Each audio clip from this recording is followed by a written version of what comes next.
I'm the developer of linguistic genomics, which was the first platform on which you could determine the intent of communication rather than the literal artifact of communication.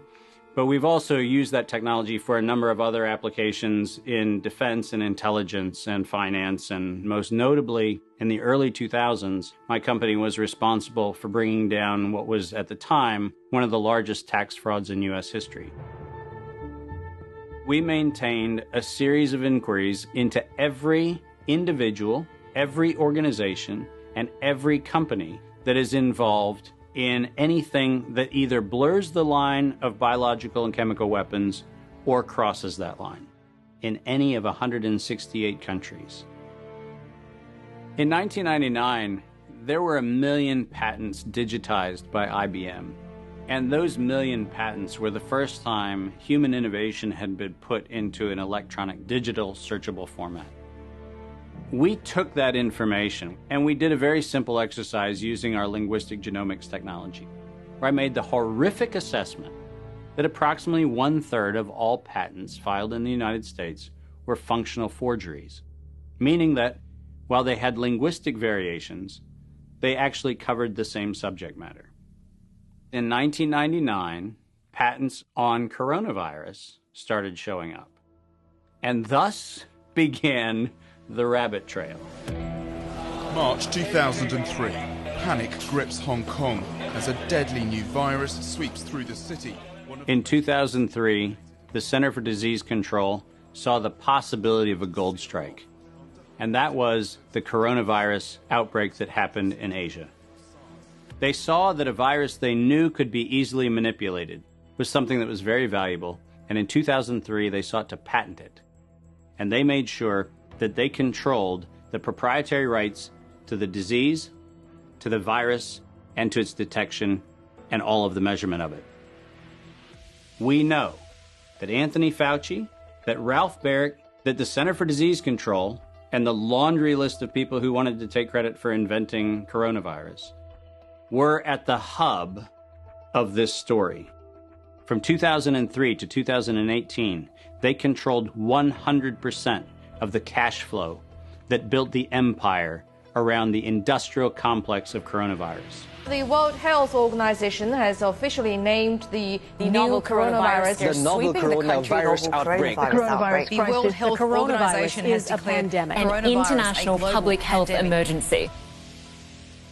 While we know that the coronavirus manipulation started with Dr. Ralph Baric in 1999. The major characteristics of SARS, MERS, and SARS coronavirus 2. It's a good way for you. Ralph Baric is the researcher at the University of North Carolina, Chapel Hill, who's famous for his chimeric coronavirus research. In 2002, there was a recognition that the coronavirus was seen as an exploitable mechanism for both good and ill. On April the 25th, 2003, the U.S. Center for Disease Control filed a patent on the coronavirus transmitted to humans. Under 35 U.S. Code Section 101, nature is prohibited from being patented. Either SARS coronavirus was manufactured, therefore making a patent on it legal, or it was natural, therefore making a patent on it illegal. If it was manufactured, it was a violation of biological and chemical weapons, treaties, and laws. If it was natural, filing a patent on it was illegal. In either outcome, both are illegal. In the spring of 2007, the CDC filed a petition with the Patent Office to keep their application confidential and private. They actually filed patents on not only the virus, but they also filed patents on its detection and a kit to measure it. Because of that CDC patent, they had the ability to control who was authorized and who was not authorized to make independent inquiries into coronavirus. You cannot look at the virus, you cannot measure it, you cannot develop a test kit for it.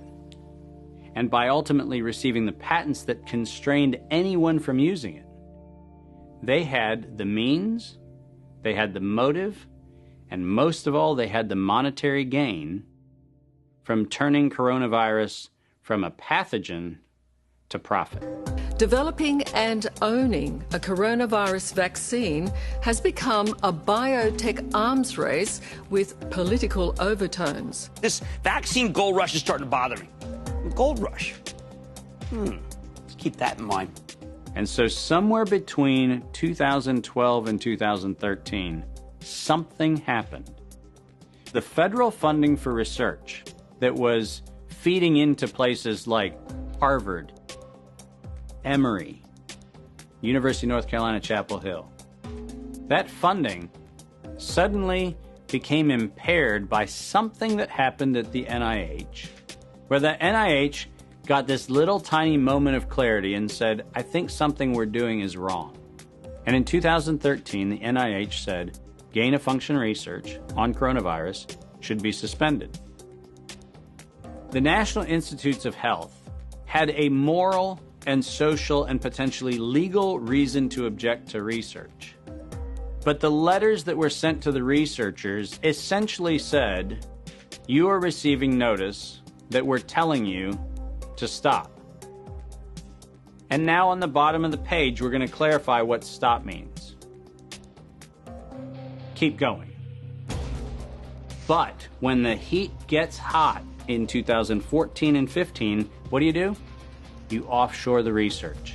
You fund the Wuhan Institute of Virology to do the stuff that sounds like it's getting a little edgy with respect to its morality and legality. But do you do it straight way? No.